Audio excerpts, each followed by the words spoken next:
13ኛው የምስራቅ አፍሪካ ጤና እንክብካቤ ፌዴሬሽን ጉባኤና ዓለም አቀፍ የጤና ኤግዚቢሽን በአድዋ ድል መታሰቢያ ሙዚየም በይፋ ተከፈተ። ምክትል ጠቅላይ ሚኒስትር ተመስገን ጥሩነህ በመክፈቻ ንግግሩ ላይ እንደገለጹት ከ130 ዓመታት በፊት ቀደምት ኢትዮጵያውያን በአድዋ አይበገሬነት ያስመዘገቡት ድል ዛሬ የሕዝብን ጤና በራስ አቅም የመጠበቅ ሁለንተናዊ ሉዓላዊነትን በማረጋገጥ መደገም እንዳለበት ገለጹ።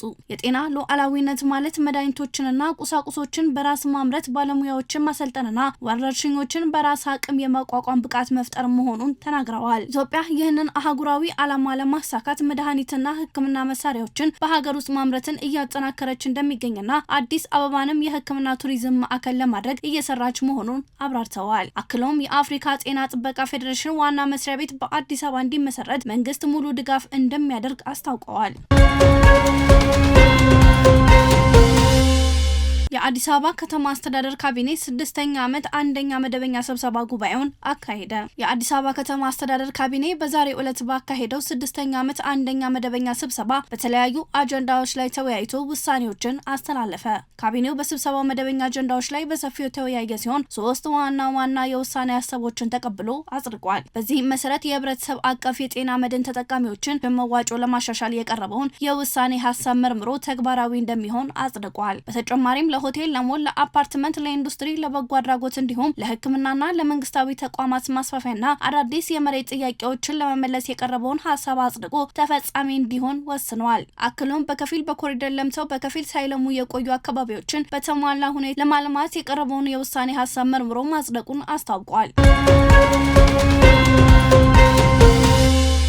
ከ30 ሺህ በላይ የስራ እድል የፈጠረው የባህር ዳር የኮሪደር ስራ በሀገራችን በስፋት እየተከናወኑ የሚገኙት የኮሪደር ልማት ስራዎች ኢትዮጵያን በዕለቱ በውበት እያሸበረቋትና ገጽታዋን እያደሱት ይገኛሉ። ከነዚህ ታላላቅ ፕሮጀክቶች መካከል ደግሞ ባህር ዳር ከተማ የተሰራው አስገራሚ የኮሪደር ልማት አንዱ ሲሆን ስራው የከተማዋን ገጽታ ከመቀየር በላይ ለ30 ሺህ በላይ ዜጎች አዲስ የስራ እድል ፈጥሯል። ይህ ታላቅ ፕሮጀክት በ3 ዙር ተከፍሎ በከፍተኛ ፍጥነት እየተከናወነ ይገኛል። በመጀመሪያው ምዕራፍ 2.5 ኪሎ ሜትር የሚሸፍን የኮሪደር ስራ 100% ተጠናቋል። በዚህም የዋናው መንገድ ግንባታ በ1.16 ቢሊዮን ብር፣ የአረንጓዴ ልማቱ በ63.7 ሚሊዮን ብር እንዲሁም የህዝብ መዝናኛ አደባባዩ በ410 ሚሊዮን ብር ተገንብቷል። በአጠቃላይ በአንደኛው ምዕራፍ በ1.91 ቢሊዮን ብር በበጀቱ ሙሉ ለሙሉ ተጠናቆ ለህዝብ ይፋ ሆኗል። በሁለተኛው ምዕራፍ 6.1 ኪሎ ሜትር የሚሸፍን ግዙፍ ስራዎች ተከናውነዋል። የ800 ሜትር ዋና መንገድ በ1.53